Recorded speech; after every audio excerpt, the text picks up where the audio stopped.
Well, a small vigil tonight for a man who was shot and killed by police in Minneapolis. Authorities saying that he had a loaded gun in his hand when officers entered an apartment in downtown Minneapolis. Officials say police were serving a search warrant in connection to a St. Paul homicide during that shooting. Fox 9's Mary McGuire has more now on that investigation. More than 12 hours after that fatal police shooting, the scene is clear outside of Bolero Flats in downtown Minneapolis. Police leaving the scene with bags of evidence, including a computer and a car that was towed away from the front of the building. One of the pieces of evidence that may shed light on what happened is a gun and ammunition recovered from the scene.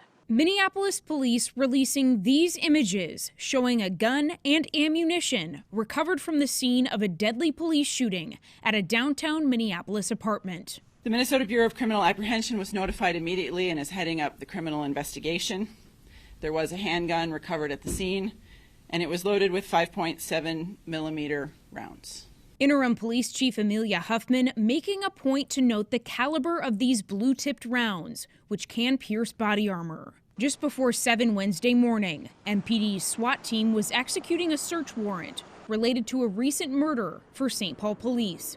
Huffman says they entered the room using a key fob after loudly knocking and announcing their presence. Just over 9 seconds after they had made entry into the apartment, the officers encountered a male who was armed with a handgun.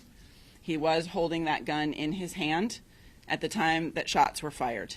Documents released by the city name Mark Hanneman as the lone officer who fired his weapon. The man inside the apartment was killed, but his connection to the case out of St. Paul is unknown at this point, since neither Huffman nor Mayor Jacob Fry would take questions at a City Hall news conference. This happened in a residential apartment building.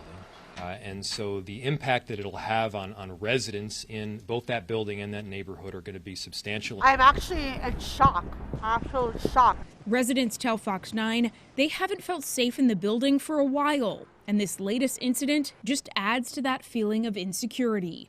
One man I spoke with, who did not want to be identified, says this is the last straw, and he is moving out as soon as he can.